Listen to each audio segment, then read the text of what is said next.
Imagine a conscious contact with God so strong that no matter what you are doing or not doing, that no matter what your kids are up to or not up to, and that whether you've got the person of your dreams or they're just not cooperating, that you are happy, content, and at peace. A space where everyone else's thoughts, attitudes, and actions are beautiful and exactly as they are supposed to be. Well, this is the space where I like to play. My name is Misha Z, and this is today's Bitch Slap. Join me as I shed light on the thoughts, actions, and attitudes that are causing you pain, and we train our minds to go to the capital S inner self, the joy that is waiting for us, the God within. Excuse me. Wow. That's a great way to start an episode. And I'm out of water to clear my throat. I'm trying to stay more hydrated and drink more water. So therefore, I've got an empty water bottle, which is way too much information.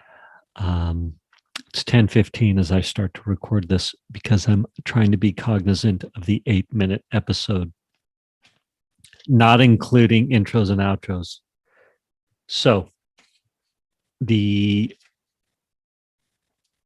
purpose of this episode at 10:16 p.m. is to talk more about my vision of yoga. I actually wrote down the vision of yoga at this house. So when I walk these neighborhoods, I've been walking for a while. It seemed like the last heavy breakup, whatever it was, 6-7 years ago by now. Had to start walking. Sometimes that's the only way that you can get over a breakup is to walk. And so I've been walking, lots of walking. And the neighborhood I live in now, it's called Encinitas Highlands. And it's a cool little pocket of Encinitas, old Encinitas. So the house I'm in was built in 1949. Adobe brick house, really cool, like literally Adobe bricks stacked on top of each other. So if you were to walk by the house, it's like Adobe bricks. It's not like smooth, flat Adobe. No, it's a brick house, Adobe bricks. Anyhow, you get the point. So it's right by the Self-Realization Fellowship area, the SRF, Yogananda. I've lost track of Yogananda's last name because it's late. It's 17 p.m. And Yogananda camped out here back in the, what was it, like the 60s and 70s or something, or maybe the 40s and 50s. I don't know what it was. He established a yoga stronghold in Encinitas, California, which is now a famous surf spot called Swami's, hence Swami Yogananda. And he's also got a really cool yoga place or, self-realization spot up in LA. Anyhow, that's the area I'm in. And I've been walking these neighborhoods for a number of years. And about 3 years ago, I was walking the neighborhoods and I saw this old rundown Adobe brick house, totally deferred maintenance. Like the yard hadn't been weeded since 1949. Like, it was overgrown. Turns out it was for sale. And so buy the house. I've said this story on some other episodes, but anyway, I buy the house. Everybody thinks I'm crazy. My kids were not happy, and I did not tell my boys or the boys' mom because I know she knew she'd try and talk me out of it because the boys wouldn't like it until it was too late, until I had released all contingencies. So when you buy a house, for anyone who hasn't bought one, you buy a house and there's usually like a 10 or 20 day contingency period where you get to get an appraisal and do your inspections and do all these things. And that is a negotiating point. By the way, when you buy a house, sometimes sellers like a shorter contingency period so they know it's a real deal.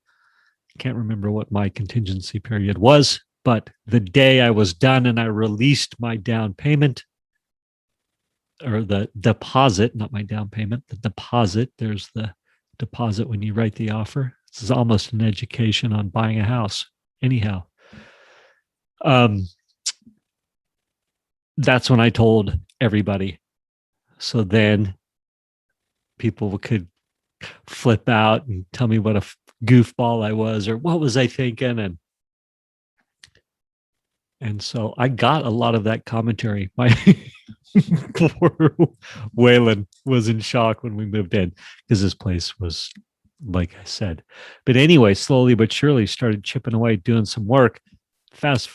And much of that work was doing the backyard. And I had this vision of yoga back there, because I was heavy into yoga. I was teaching a lot of yoga when I bought the house. And so I had them pour all these cool concrete pads. So there's like 7 of them, and each concrete pad can hold 2 to 3 people. And so it's a really cool vibe back there. But somewhere along the way, the vision of doing yoga at the house sort of disappeared.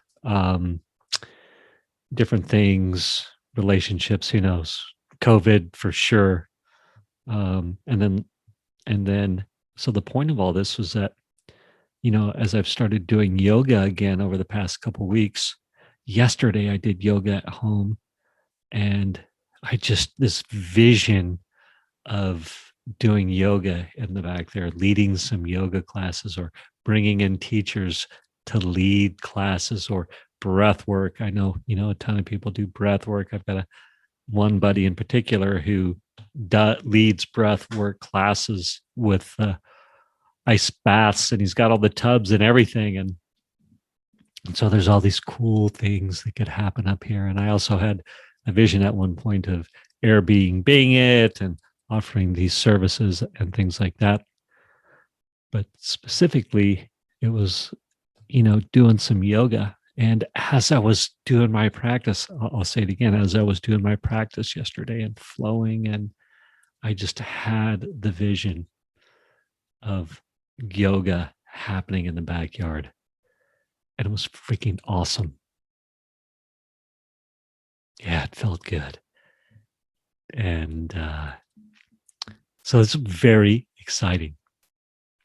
And one of a couple of reasons why I perhaps that idea or that vision had slipped away a couple of years ago, because there's still some work that needs to be done back there to clean it up, make it nice. And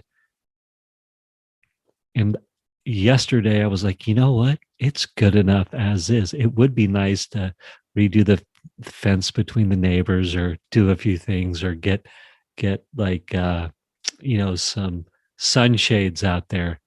But ultimately I was like, you know what? That as a sticking point is gone. Like, I could take the messy action. And I love that. And so what a cool vision to have come back from starting my home practice again. And then also, this 2CCX that I'm doing, and, creating an online presence and seeing what I can bring to the world or my community or what have you through all that. I was like, wow, what a great platform I'm creating if perhaps I wanted to market, some yoga stuff or meditation stuff or all these kinds of things around the house. But not saying that's going to happen, but it was just a really cool vision and really sweet and felt good. And I'm sure I'll have a lot more of that. So I love you guys. Thanks for listening. That's what I've got today. Peace out. Thank you for spending time with me today. As someone who is committed to growth and service to this world, I so appreciate your willingness to come with me, go within, and serve our world through change.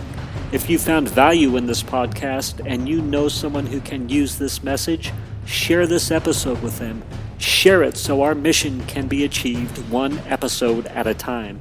And of course, subscribe so you can hear more. And lastly, for more resources on what has helped me on my journey and can help you on yours, go to belove.media/resources. That's BELOVE.media/resources. Thank you again for listening.